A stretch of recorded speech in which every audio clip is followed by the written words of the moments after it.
Today's episode is brought to you by Spoonflower. Spoonflower has a great new free ebook to check out. It's called Intro to Custom Fabric Design. It took me about 10 minutes to read through, and it shows you simple ways to upload your design to the Spoonflower site, edit it right there, turning it into a repeat pattern, and getting it ready to print. The ebook answered all my last-minute questions about size and color and made me confident that I could actually design my own fabric. Download your free copy and save 15% off your first order at try.spoonflower.com/Abby. That's try.spoonflower.com/Abby. And now, here's the show.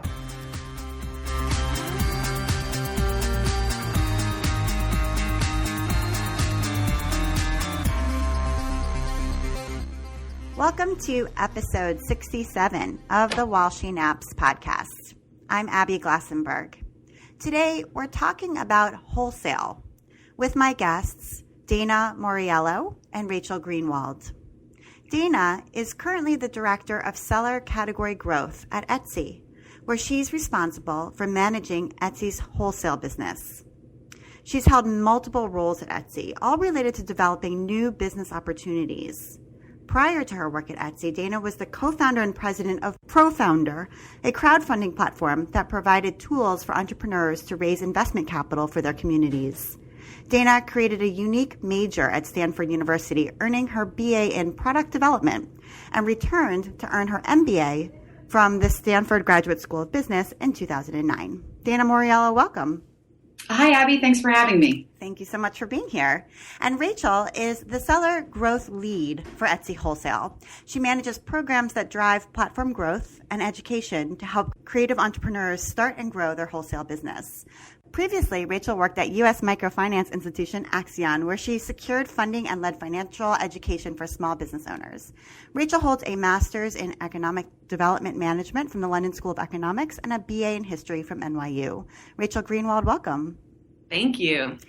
So we are going to start by talking about wholesale from the very beginning. What is wholesale? Like, what does wholesale mean? I'll let either of you answer the question, whoever feels like it's, sort of the most appropriate question for them. So what is wholesale? Wholesale is a channel of distribution for selling your goods. So to take Etsy sellers, for example, we find that sellers use multiple channels of distribution, which might be selling through Etsy. It might be selling through their own website. It might be selling through retailers, and that would be wholesale. It might be selling at craft fairs. So wholesale is one of those many channels which you might use to reach consumers. And it involves selling your goods to a retailer that then resells them to the consumer. Okay, so what is the difference then between selling on consignment and selling wholesale? Because I know that, a lot of Etsy sellers sometimes get contacted by a shop, maybe local to them or maybe somewhat distant from them. And the shop owner will say, oh my gosh, I love your whatever, and I want to, sell it in my shop. And so how do you know if what they're offering is a consignment situation or a wholesale situation? What's the difference? That's a great question. Definitely recommend that any designer who is asked by a retailer to carry their goods, that they ask for clarification about what the retailer is looking for, because sometimes it's not clear in the initial ask. In a wholesale arrangement, the retailer pays for your goods up front and takes stock of those and then resells them to the consumer. In a consignment arrangement, they'll take those goods and you'll only get paid as the designer if those goods sell.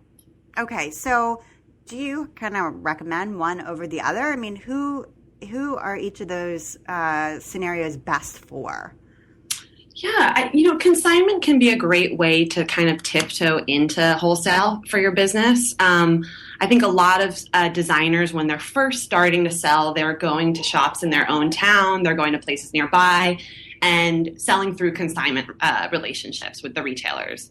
It's a way to start getting feedback and information about how your products sell in a retail environment without necessarily taking all the steps you would need to in order to really start a wholesale business. I found just personally from having gone through that process many, many years back that sometimes when you sell on consignment, the shop owner doesn't have the same level of motivation to sell your items because they haven't actually paid for them. And so they don't sort of feel like they really have to turn them over. I don't know if you have any thoughts on that, but that's just from a personal note.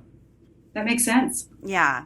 Okay. So Let's say somebody listening is an Etsy seller, or they're a small business owner, maybe not selling on Etsy, and they're considering doing wholesale, but they're not sure whether that's the right move for them. So how can you know when you're at a stage in your business when wholesale would be the right move? Like, what are the signs? Yeah, there's definitely a few different factors that I think are really important to look into and figure out for your business before you make that leap into wholesale. Probably first and foremost, it's going to be pricing for most sellers on Etsy. The expectation among retail buyers is that you're able to sell your products to them at 50% of the suggested retail price. That's what's called keystone pricing in wholesale lingo, and it's it's industry standard. I think for a lot of sellers who are starting on platforms like Etsy, where right off the bat they're selling direct to their customers and they're figuring out, a model for profit based on that kind of channel. They aren't necessarily setting their prices high enough to allow them to do wholesale. So this is one of the first things we see with Etsy sellers is they kind of have to go back, revisit their retail pricing in their Etsy shop or other channels, oftentimes raise their pricing or look for ways to maybe make their supply chain or their cost of goods more efficient. So that's definitely one of the first factors. I'd say another big one is packaging and branding. This is also something that I think is very important for sellers that are selling on platforms like Etsy, because you have so much room to express your brand. You have, 5 photos that you can upload for each product listing that you have. And when your product's sitting on a shelf, it's very different. You don't have at that point of sale when the customer's looking at your product, deciding whether or not to buy it. Packaging, labels, hang tags, things like that express your brand are really important. I think another thing that is important to consider when you're thinking about taking a leap into wholesale is issues of cash flow in your business. What's really nice about selling direct to customers, obviously, is you get paid pretty much right away. But oftentimes when you're developing wholesale relationships with retail buyers, there might be some kind of delay in payment, right? So perhaps someone's placing an order and the expectation is that they'll pay you when it ships, or maybe even 30 days later. It's commonly called net 30. So figuring out whether or not you're able to kind of float during those periods in terms of your cash flow is important. Again, not something that all sellers are doing right off the bat, extending the net payment terms to their buyers, but it's something to consider for sure. Mm-hmm. Yeah. And so, those are the kind of sacrifices, in other words, you might have to double your prices or at least raise them significantly and try to cut down costs in some way among, the cost of goods sold. And then you might have to invest in packaging and labeling. You might have to wait to get paid. And so those are some of the kind of the sacrifices that you might have to go through in order to make wholesale work for you. But there's probably something there must be something that you stand to gain from that, right? Like some significant gain, because you see all these people who are like, I really want to sell wholesale, or I'm finally selling wholesale, and they're so excited. So what is it that they're getting that's so awesome? Yeah, absolutely. So I think that there's, lots of great things that you can get by taking the leap into wholesale with your business. One of those is diversifying your channels and your sources of income. Something that a lot of sellers tell us on Etsy Wholesale is that they like that the cycles for when retail buyers are buying is different from when people are buying in their Etsy shop, right? If you're a retailer and you're getting ready for the holiday season, you need to start buying product from sellers by August, September, October at the latest. Whereas obviously for a lot of Etsy sellers, the busy period in their Etsy shop is going to be November and December, right? So you create some kind of different seasonality for yourself. Again, you're diversifying your income streams. You're also getting more exposure. I mean, the opportunity to sell your products in a store like Macy's or Whole Foods is amazing for a lot of sellers' businesses and marketing of those businesses. Right. Okay. So it's worth it, depending on what your goals are, right? Like if that is what you want to see happen, if that's your dream, then it's worth it to take the time and the money to invest in making yourself wholesale ready. Cool. So I want to differentiate for a second. When we talked earlier, kind of planning out what we were going to talk today, you raised a really good point, Dana, about kind of the difference between wholesale with what you were calling a lowercase w and wholesale with a capital W. And I think that there is a real difference here. And I wanted you to sort of tell everybody sort of what you told me about the difference between the lowercase w wholesale and the uppercase W wholesale. Absolutely. One way to begin wholesaling that's pretty straightforward is to go down the local street in your neighborhood and walk into the retailers and ask them if they're interested in carrying your products. And that might be picking up 1, 2, 3 accounts within your town. And it more likely than not, would be consignment deals with those. And that we see is a relatively common story for how many Etsy sellers get started in wholesale. And that I would call wholesale with a lowercase w. It's a very informal system. It, in most cases, is not a formal business decision you're making. You're not deciding to open a wholesale channel for your business, but you're deciding to sell in a few retail accounts in a very hands-on and personal way. And that is a great decision for many people. I would distinguish that from the wholesale with the capital W, which I think of as a very deliberate business decision that you are making. You're doing the things that Rachel mentioned.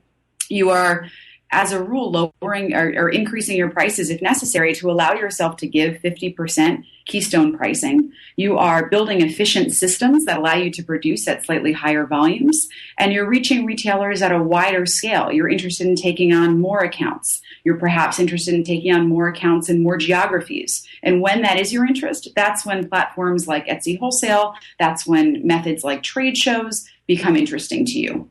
Okay, so this is right. This is a whole different level where it's like you have a wholesale business where that's really primarily, or like at least a big portion of what you're focused on, what you're investing in is making this a wholesale business. And so do often those shops who kind of go that route after, maybe doing a little bit of lowercase w wholesale for a while, then they go full force into wholesale for real, do they stay on Etsy as a platform and still sell direct to consumer? Or do you find that they kind of decide at that point to only take on wholesale accounts and maybe shift over to just Etsy Wholesale? Can you do that? Can you close your Etsy shop and shift over to Etsy Wholesale? How does that work?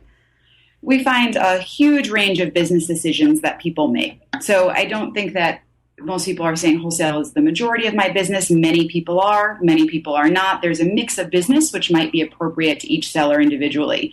So if you think of it as a pie of different distribution channels that make up your business, some people might choose to say, even though I'm growing wholesale, I really enjoy craft fairs, and that is always going to be a large part of my business. Or I really enjoy direct-to-consumer interactions because getting a convo from someone and asking for that custom order is what I really find fulfilling in the way that I want to grow my business. Or I really find a lot of fulfillment in seeing my products in retail accounts. And so they're all very individual decisions of when you're making up what your mix of business is. And we find that it changes over time. We certainly have seen stories of sellers who think wholesale is going to be the way to go for them, and that's going to be the majority of their business. And then they say, you know what, I miss the direct-to-consumer interaction. And then on the flip side, we see people who are just starting in wholesale, dipping their toe in and say, I love the efficiency that this offers me and how I can grow, and I feel a lot of fulfillment from being in these accounts. I'm going to invest more in that. Okay, so right. So everybody's kind of making their own decision as to what they enjoy, what seems profitable. And what their future goals are. Okay, so I want to kind of explain a little bit about what Etsy offers when it comes to that moment when you're ready to maybe go wholesale with the capital W. So just explain what Etsy Wholesale is. Like, when did it start? What is it as a platform? How does it work? How do people get into Etsy Wholesale? And sort of what does it offer people? Sure. So we started Etsy Wholesale in August of 2014, and it was really in response to seller demand. It was talking to our sellers and having the conversation that we're having now about what are your channels of distribution today, and where are the pain points there? What are the channels of distribution that you want to have as you grow your business? And in those conversations, we were hearing that wholesale is something that people were already doing and having challenges with, and wholesale was something that even more sellers wanted to grow to do. So we heard that demand, and that was something that we wanted to answer. At the same time, we're really focused, we are today, and we're then really focused on this idea of building the Etsy economy. And the Etsy economy is this human-scaled approach to commerce. It's a big number of small things that are directly connected in this interdependent ecosystem. So if we talk about one model of wholesaling, we could say that Etsy would open stores and we would sell Etsy products, but that wouldn't be the Etsy economy that we're trying to build. We really want this ecosystem. So to us, that logical solution of what the Etsy economy looks like in the context of wholesale is that we needed to build an ecosystem of retailers that was as large and wide as possible so that our sellers could connect directly with many retailers, and those retailers could in turn connect directly with sellers. So that's part of the philosophy of why we thought this was so important. And then in terms of the nuts and bolts of how the platform worked, I think it's important to create the context of what the alternatives are in the marketplace. So one alternative that we talked about is going door to door to local retailers. And for some goals, that is an appropriate way to go. If you'd like to reach a wider range of retailers, perhaps outside of your geography, the predominant option there is trade shows. Trade shows are very expensive propositions. You pay thousands of dollars for a booth where you are displaying your products, and retailers are walking the floor. Looks a lot like a craft fair, but in fact for retailers as opposed to consumers who are walking by your business. And often deals are not done directly at that show, but relationships are built, and after a lot of follow-up, deals will perhaps come through from that. And what we heard from sellers about trade shows is, gosh, that's a very expensive and very intimidating way to begin your business, your wholesale business, and it's hard to see a return immediately. So with that feedback in mind, we said, okay, well, let's start an online marketplace for wholesaling. It can be like a trade show that's available 24/7, but with much lower barrier to entry. To join Etsy Wholesale, it's $100 and a one-time joining fee. And then when you have a transaction on the site, it's a 3.5% transaction fee, as you're used to from Etsy Retail. So as you can see, we really wanted to focus on something that's much, much more accessible, much lower cost than the options that are out there, but still offer the advantage of connecting you with a wide network of retailers. We have over 11,000 retailers on the platform now, ranging from small boutiques in every geography, predominantly in the United States, as well as a collection of large retailers. Okay, so it strikes me as similar to Etsy as a concept. I mean, Etsy Wholesale is, as you said, essentially a wholesale trade show that's open all the time. And people can come at any time and shop and make connections and make deals. And Etsy as a platform is basically like a craft fair that's always open and is global. And anyone can go on and shop at any time and buy something handmade from somebody else in the way that you would at a craft fair. So it is sort of like reflective, right? Absolutely. You got it. Okay. Yeah, and I would add to that, Abby, I mean, I think another thing that's really so great about the Etsy Wholesale platform is that it's a really supportive community, just like the general Etsy marketplace. We have lots of educational resources. We have Etsy Teams forums. We have all kinds of channels where, people can really get feedback and get support as they're starting to grow this part of their business. So let's talk about vetting, both for the retail partners as well as for the sellers on Etsy Wholesale. So you said you have 11,000 retailers of all sizes, mostly focused in the United States. And so when a retailer comes and says, hey, this looks interesting, I might want to be part of this, how do you evaluate them? Do they have to pay to be part of it? Or sort of what does their application process look like? And then on the actual maker end, obviously there's this $100 fee to get in, but is it competitive? How do you determine if somebody's like right for Etsy Wholesale? I think it's helpful in answer to that question to take a step back and look at what our goals are in vetting and why do we vet in the first place. So one of our goals that we talked about a little bit is to be as accessible as we can be. So we said our trade shows are not very accessible. They're very expensive. In some cases, there's heavy jurying in the trade show. And we really wanted to create an opportunity where people could, both the buyers and sellers could join Etsy Wholesale who perhaps have not been to trade shows before and have not committed to wholesale with a capital W yet, but are interested in getting started. We want to welcome them in and then provide them with the education to grow and thrive in that community. So that's the part of the philosophy that we're starting this jurying process from. Another part of the philosophy that we're starting with is we want this to be a large community to create as much opportunity for as many people as possible. So coming from those two places, then to get more specific about how we vet, when we look at our buyers, We are asking them for an EIN, which is an identification number that shows that they are a retail business. And the reason that we ask for that is we want to make sure that part of the value we're providing to the sellers on the platform is that there are real retailers who are there as opposed to consumers who are looking for wholesale discounts. So that's part of the value that we provide. In terms of vetting for aesthetics or otherwise for buyers, those are not determinations that we make. We want individuals to make the choices on their own of who they would like to connect with and why. I'll let Rachel speak to the seller side. Okay. Yeah, and on the seller side, as you mentioned, we do have a vetting process. There's an application that sellers are required to fill out in order to be a part of the Etsy Wholesale platform. And what we're looking for there is really just that sellers are ready to start, selling to retailers. So we do require that sellers can offer keystone pricing. They can offer their products at 50% of the retail prices in their Etsy shop. We also look to see that they have a robust product assortment and are ready to, meet the expectations of retailers. So those are the things that we're looking for.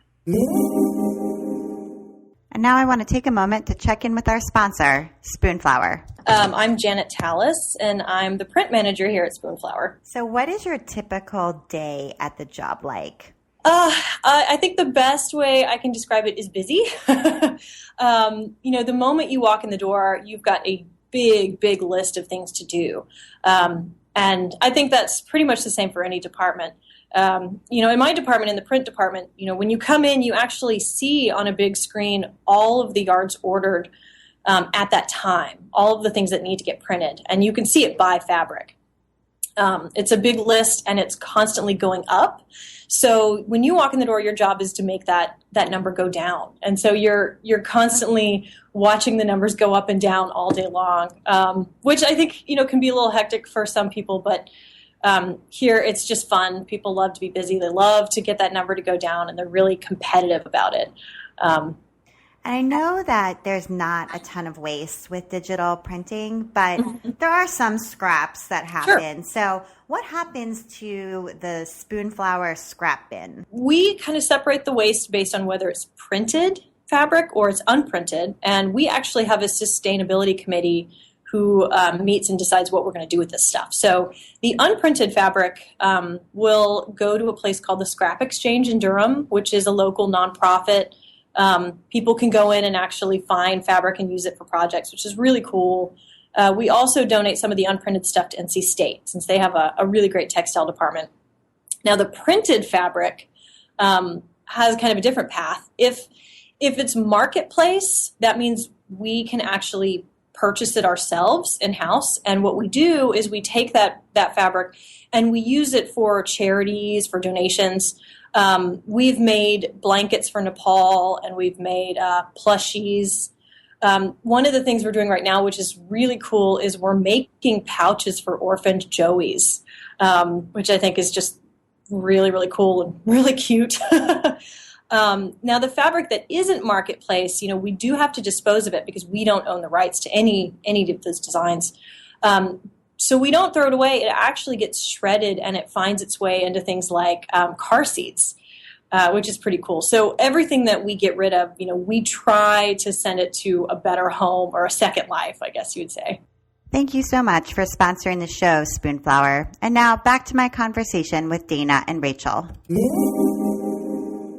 Okay. All right. So what about sort of this question of handmade? I know that this is sort of a lingering question with Etsy and something that people often bat about. So, are you looking to be sure that somebody, for example, isn't actually buying things wholesale and then selling them is there a question around, whether something's truly handmade? That's a fair question. So everything that's sold on Etsy Wholesale is in the handmade category on Etsy. And we listened to the great podcast that you did with Heather Jassy and with Stephanie about the responsible seller growth team and the vetting that's done on that team. And the same kind of rules apply to wholesale, that we are looking for people who are in that handmade category. And some of them may have applied for outside manufacturing through the responsible seller growth team, and many of them have not. Okay. And has the vetting process changed over time? Like when you first started back in in August of 2014, did you have sort of one way of approaching vetting, and then it's sort of, as you went, learned, oh, wait a minute, we need to shift this in some way? Yeah, our vetting criteria has changed a bit over time. Initially, when we launched back in 2014, we had more stringent criteria. But we realized pretty quickly that what our retail community is looking for is very diverse. Like the general Etsy marketplace, they like having an abundant assortment. They like seeing products in all kinds of categories. And they really want to work with like such a diverse array of sellers. So we did revamp our vetting process a bit earlier last year to make it more accessible and inclusive. Okay, so in other words, if you're not super sleek and like have a ton of experience already, this could still be something for you, because what you're saying is that some retailers really want that fresh face and somebody who isn't like overly saturated in the marketplace already, and somebody who they're feeling like they're handpicking because, that person has a unique aesthetic that they've never seen before and is new and is different, and maybe they'll learn as they go, and that's still okay. Yeah, absolutely. And I really like your last point there, Abby, about learning as you go. We know that the evolution of a shop on the general Etsy marketplace can be an amazing one, right? Where you start listing your product, you get feedback from customers, you see what other sellers are doing. And we know the same thing has to happen for sellers that are building their wholesale business as well. Right. Okay. And so when you first do sign on, if you're, completely new to wholesale, or even if you have some wholesale experience, you get some training, right? Like you got like a boot camp kind of training. And I know that's something that, Rachel, you've worked on a lot. So tell us a little bit about like what, what's in that boot camp and what you can expect. Because I think that in some way might even be worth your $100 fee in and of itself, like just to get the training about how to do wholesale well. Since we've launched Etsy Wholesale, back in 2014, and even prior to that, we've had a lot of great educational resources. We have interviews with sellers who've made that leap into wholesale, and getting their thoughts on what were the most important things for them to kind of evolve in their business. We've had more tutorial or how-to style articles as well. What we recently did was we synthesized a lot of that information. We interviewed some of our best retail buyers on the platform to see what they're looking for in sellers, and we synthesized that all into an email course, and that's the boot camp you're referring to. So this email course, it's something actually that we just launched at the beginning of this year, and we have our first cohort of sellers going through it right now. But as of February 12th, it will be available for anyone to sign up for and take, at whatever time makes sense for them. And that's just a really great way to get these lessons delivered to your email inbox about all the steps, you need to take to get your line sheet up, to establish your wholesale policies, to, think about your pricing. Yeah. Okay. And when you say it will be available to everyone, it's just to everyone who's accepted in the Etsy Wholesale. It's actually available. It'll be available to anyone on the Etsy platform. Oh, wow. Okay. Not just accepted to wholesale. Yeah. Okay. But it's geared toward wholesale. So if that is something that you want, down the road, you could take this email course now and kind of go through the process of thinking about it in a more structured way to get there. Yeah. And then apply after that even. Yeah. That's exactly right. Because what we've heard from a lot of sellers on Etsy is that they really want to start, tiptoeing into wholesale, but they're just, things like the lingo, the idea of setting up minimums and all of that is a bit intimidating if you've never done it before. Even creating a line sheet, or even for some people, I feel like they get contacted about wholesale for one product, and then they know that they need to have like a product line. And so they're like, how do I build out the product line, so that I don't just have this one product. I have like, multiple products to choose from. And then how do I make the line sheet from that? And like, what is a line sheet, Yeah, exactly. And that's why we created this email course was, to help kind of guide folks through that process of starting to sell wholesale for the first time. And I think people too really fear that they're going to sound dumb. that the, right, like the retailer is going to come and ask them for these things and they don't know what those things even are, like they don't even know what the language means. And so they're like, like I'm so flattered that she wants this, but I don't even know what she's talking about. Like Keystone what? Like, I don't know what this is, So it's a whole new business lingo to learn. Yeah, absolutely. And Abby, that's one of the biggest things I think that intimidates people about selling wholesale is that lingo.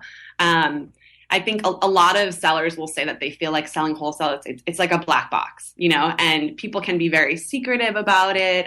There's very, very high barriers to entry for things like trade shows. And it's hard to learn about what it takes to grow your business in that way. And so we're trying to kind of pull back the curtain and demystify a lot of that for our sellers.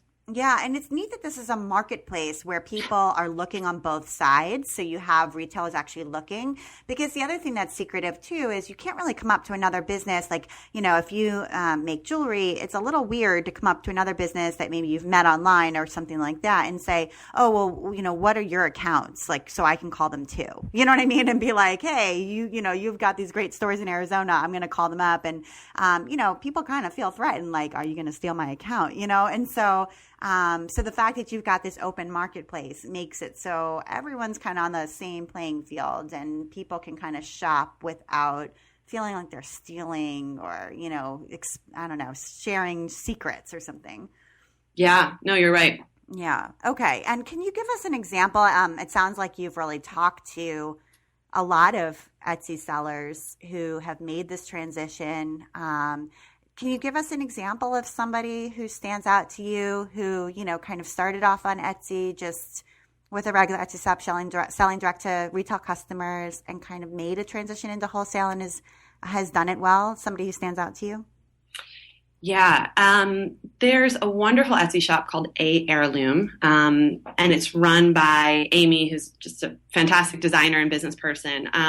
She makes these really great state-shaped cutting boards and now other types of products, but I think that's what she's really well known for.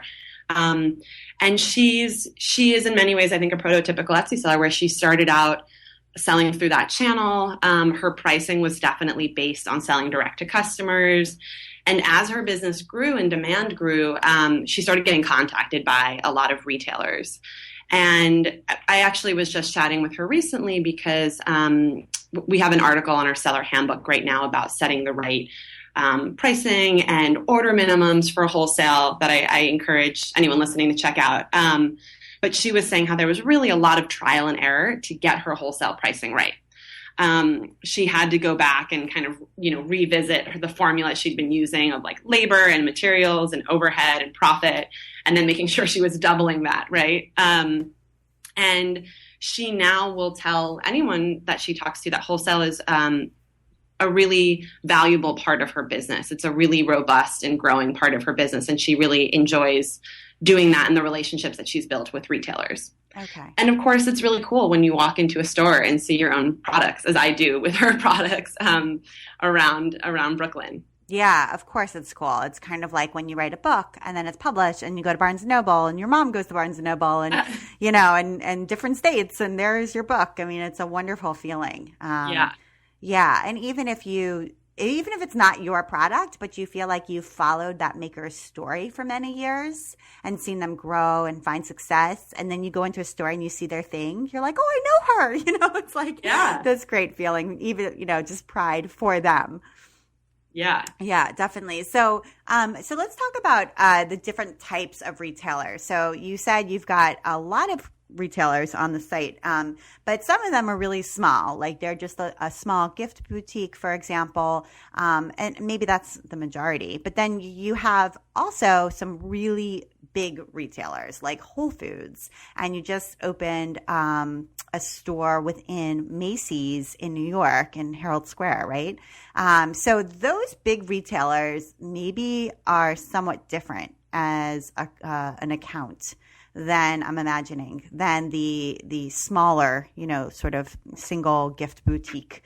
So what are the big ones looking for? What do they need versus the small ones? So it's fair to say that the vast majority of those 11,000 retailers are small boutiques. And that's on purpose because we know that those small boutiques and our Etsy sellers are going to form great connections more easily. That's a better fit for more sellers. But there is a group of sellers that are really looking to take their business to the next level for whom these large retailers are going to be that right step. So that's why we have a mix of both, but it is very much weighted to the smaller retailers. So those large retailers, those are partnerships that we form very purposefully and deliberately. On one hand, we're asking our sellers all the time, what are your dream retailers? Where do you want to be featured? And making sure that we're really bringing in the retailers that are appealing to them and aspirational to them. And when we choose to work with a retailer, we have very high standards for who that we'll work with. And we instituted something called the retailer commitments to really codify this. And this was in response to a challenge that we saw where sellers who were working with large retailers off of Etsy Wholesale were saying, this is really hard. They're asking me for margins and often in many cases that are really hard for me to meet. It's hard for me to wait the length of time for the net terms that some large retailers are asking for. And the book of rules that I'm given when I'm shipping something out to a large retailer is also really hard for me to follow. So we listened to all these pain points. We took them in. We talked to potential large retail partners, and we said, how can we solve these things together? And that's what the retailer commitments are, and that's what all of our retailers follow. So just to talk through those for a second. The first one is that all of our large retail partners pay the price listed on the Etsy wholesale seller's line sheet for at least the first 6 months of the relationship. So this often means paying 50% keystone pricing for at least the first 6 months while a relationship is developing. And we're really proud of this. This is relatively atypical in the industry. And so I just want to clarify that many really large retailers, they actually get better terms. Correct. Because they are buying so much that they get special treatment. And so they get better terms. So and they don't pay 50%. They pay 40% or 30%. Right. Because their order is so large. And so people are sort of making it up in volume. But what you're saying is you're locking them in to at least for the first 6 months, paying that 50% until the relationship has really kind of taken shape. Exactly. Paying the price listed on the wholesale line sheet. So a seller might choose to sell their products at a different price. The vast majority are selling at 50%, and that is what's required. But if a seller chooses to have alternate pricing on their line sheet, that's fine as well. Okay. All right. So that's margin. Yeah, so that's number one. The second one is offering quick and fair payment terms. So this gets to what Rachel was saying before about net 30, net 60, net 90, how long you're waiting to get paid from the retailer. And we ask that this be at the quickest possible that retailer can do. The third one is that you provide a personal point of contact to assist with supplier compliance and vendor setup. And I was particularly excited about this one. When you set up a relationship with a large retailer, you often get this telephone book size set of papers that are the compliance of the how you need to put SKU numbers on your items, exactly how you need to ship, how returns are done, lots and lots of rules, which if you haven't done large scale wholesale before can be very new and very confusing. And what we're asking for here is give the seller a specific point of contact, someone they can call on their phone number to ask a question instead of going through a labyrinth type exercise to understand what's going on in this manual. Okay, so it sounds like Etsy sellers through Etsy Wholesale are actually getting better treatment to a certain degree than a maker who's trying to get this wholesale account on his or her own. Because you've gone on everyone's behalf and negotiated with these huge retailers these, sort of specific ways of being treated. So that it's more fair and it's easier and sort of happier for the small seller in the beginning. Absolutely. We put a lot of effort into making sure that these relationships can be mutually successful for the seller and the retailer. The commitments are about that shared set of values in making the relationship successful. We also invest in the marketing partnership with the retailer to make sure as much traffic is getting there to the retailer as possible to those Etsy sellers. And so the sell-through is great. And so there are reorders and a growing successful business. And I think that the recent launch of the Macy's partnership is a really great example of this, where all of these retailer commitments and shared values are in place.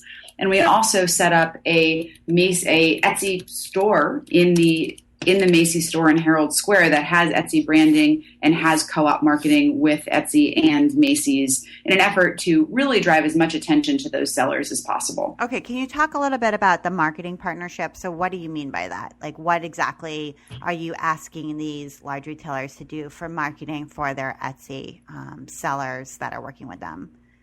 It's a case-by-case basis, a conversation between Etsy and the retailers with the goal of saying, how can we best set these sellers up to succeed? And it's different in every single case. So in the case of Macy's, they were really excited about putting a lot of attention on these sellers and worked with us to create an Etsy environment in the one below basement level of the Herald Square store here in New York City. So you'll see branding around that. You'll see very unique merchandising fixtures that really draw a lot of attention to that space. In fact, all the tabletop fixtures for that space were sourced from other Etsy sellers to create this very immersive environment. And Macy's also worked with us to set up a window outside of that store that features the sellers in that window. There were newspaper ads, and there was signage within the store. Okay. And you're negotiating that on everybody's behalf, which is really interesting. So have you had retail partners that you've, sort of reached out to? Maybe sellers have said, yep, that's one of my dream partners. And you've met with them and said, here are the things that we need. And they've said, well, we don't do it that way. And you've said, well, then no dice. I will say that these commitments are not a fit for every retailer. Yeah. Okay. I think that's important to know. In other words, if you're not seeing it there, maybe it's because we haven't reached out, or maybe it's in the works, or maybe it's just because that retailer is just not willing to make these accommodations, So, okay. And then, okay. So tell us about one of the sellers that ended up being able to work in this new Macy's partnership, because I think that is really exciting. And so who got selected for that? How many Etsy sellers through Etsy Wholesale are actually featured now in the Macy's Herald Square store? There are 8 sellers that are there right now with 57 different products. Some of those products were actually created unique for this Macy's Herald Square partnership and are available only there. And the partnership is going to last for at least 1 year in that space. That's the commitment that we have with Macy's. So there is going to be rotating inventory. Every 2 months, there's going to be a different collection of sellers and different collection of product.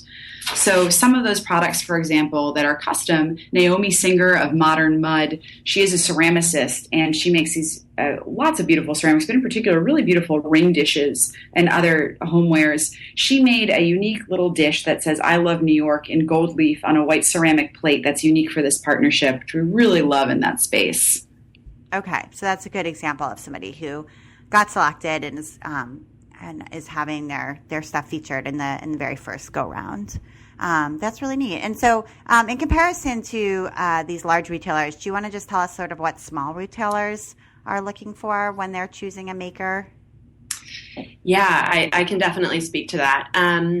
I think that there's a few key things that anyone in our retailer community is looking for, whether they're a large retailer or an independent retailer, and that's going to be, as I think I mentioned earlier, a robust assortment of products. So what does that mean? That means having items at different price points. A retailer may say, I know like things between $20 and $50 do really well in my store. And then for special occasions like Valentine's Day, graduations, items upwards of $100 do really well. You want to make it easy for a retailer to be able to meet your minimum order requirements. And you also want your line to be represented well in a store. So that's why it's really important to have a nice assortment of products on offer on your line sheet. Another thing that any retailer is going to be looking for, and I also mentioned this earlier, is professional branding, packaging, and good photography. Remember, if you're used to selling on Etsy, you're not going to have those 5 photos to show, what your product looks like in context, how it's used. You need to make sure it really speaks to customers on the shelf. I think another thing that's important is having policies that show professionalism and language. Again, coming back to that, that shows you understand how retailers work. So when I'm talking about policies, I mean, letting retailers know right off the bat up front on your line sheet, what your lead times are, how quickly they can expect to receive the product, what your policies are around any breakages that happen in the process of shipping, things like that just build confidence in a retailer when they're deciding whether or not to take on your line. And then lastly, of course, having pricing that works for you and shows confidence in your work and your products, but also makes it possible for a new retailer to take a chance on your line. And we've launched some really great new programs this year. One of them is called the Mini Open Call, and each month we're shining the spotlight on a different really cool independent retailer in our platform and doing an interview with them about a specific topic related to wholesale selling. And you can find those on the seller handbook. Those are called Inside the Mind of a Retail Buyer, those articles. And then each of those retailers is also committing to hosting a mini open call on our Instagram channel. So they're putting out a pitch for products that they're looking for. In January, we worked with a retailer named John Frechette in Jackson Hole, Wyoming. He has a store called Made and another men's store called Mountain Dandy. And he put out a pitch for products geared to men's gift items. This month, we're working with a really awesome floral and gift boutique in Chicago called Fleur. And the buyer there, her name and owner her name is Kelly Marie Thompson. And I think what's really cool about this program is it allows you to get inside kind of how a retailer's thinking about purchasing from new sellers, how they're thinking about running their business, how they think about things like pricing and the retail calendar and all of that. So I definitely encourage anyone listening to check that out to get more insight into what retailers are looking for. Right. So you would go first to the Etsy Seller Handbook and read the article that is about the mini open call that month called Inside the Mind of a Retail Buyer. Yeah. And sort of see what that particular retail is looking for, learn more about them, and then go over to the Instagram account, Etsy's Instagram account, and you can then submit a product that you might have or be developing that would fit with that store. And then it's almost like a contest where the store owner is then at the end of the month choosing one of those products that they will then carry. Is that right? That's exactly right. And if you follow us on Instagram, we're Etsy Wholesale. You'll see at the beginning of each month, we'll announce who the retailer of the month is and what type of product they're looking for and how you can pitch your line to them. And then at the end of the month, we announce who the winning seller is. Okay, and you have to have been accepted to Etsy Wholesale to be a winner. That's correct. So you can go ahead and pitch, and even if you're not yet on Etsy Wholesale, but you then do need to go immediately apply to Etsy Wholesale right afterwards. Okay, in order to be selected. Okay, great. Yes. And so can you tell us who the shop owner in Wyoming selected? Yeah. So John selected a seller. His name is Eric. He has a shop called D-Ski Design, and he does these really cool custom guest books that have they're bound with vintage maps. And I think one of the things that John really loved about his products was, first of all, they were manly, or maybe sort of somewhere between manly and gender neutral, which is great for his shop Mountain Dandy. But he also loved that it's a solid product that can be customized as well. So this seller, Eric, is able to include maps of Wyoming, of Jackson Hole. And that's something that, any retailer is going to respond to that really well. The ability for you to customize product and make something that's going to be unique to their shop. Okay. So I think that people can kind of learn just by looking at all the different things that have been submitted and then seeing what was chosen and why. Yeah, absolutely. And that's really why we created this program. We wanted to kind of shed more light on how these relationships and these connections work between retailers and sellers. Yeah, and it really is a relationship. And I think that that's important. And what you were saying before around, agreeing to these specific terms for the first 6 months and that sort of thing until this relationship is solidified. And I do really feel like it is a relationship. It's like, I trust you. I know you're going to, send me good quality products. And on the other side, like, I know you're going to pay me on time and treat me right. It is kind of a trust situation where money is changing hand, product is changing hand. There's some risk involved on both ends. Yeah, that's really accurate, Abby. We have a really great interview that we did with Emily, who runs a great shop called Clementine in Vermont, and she's been buying on Etsy Wholesale for a long time, and she talks about kind of etiquette and best practices in that retail buyer and wholesale seller relationship, and she describes it as, almost like dating. You need to, when you're pitching to a retailer, you need to let them know why you think your product would be a great fit for their shop, why you think it would really do well with their customers. Show that you understand what they're looking for. Build trust, communicate throughout the process. And then, of course, follow up afterwards. Find out how your products did in their shop. Let them know about new assortments, new things that you're launching. Mm-hmm, the relationship is really fundamental. Yeah, I think that's important for people to know. Okay, great. So let's go ahead and talk about your recommendations, because I think it's fun for people just to get to know you a little bit and what both of you are enjoying right now. So Rachel, we will start with you, and you wanted to talk about Pocket. Yeah, I'm a big fan of the Pocket app. I don't know, are you a user of that, Abby? So I am such a big fan of Pocket that Pocket just emailed me last week saying that I was in the top 5% of their user base, which is really scary. But I guess I use Pocket like more than all humans. So oh my gosh, I know. I'll have to like share your username and send you articles after this. I do love Pocket. I love it because I'm a compulsive reader, and but I can tend to get stressed out when I'm seeing all these great articles going around on social media and in the New York Times, New Yorker, et cetera, during the workday, and I just don't have time to read them, obviously. So I will send those articles to the Pocket app, and at the end of the week, I have this nice little like magazine that I've curated for myself. Right. And just to be clear, Pocket's like a free app.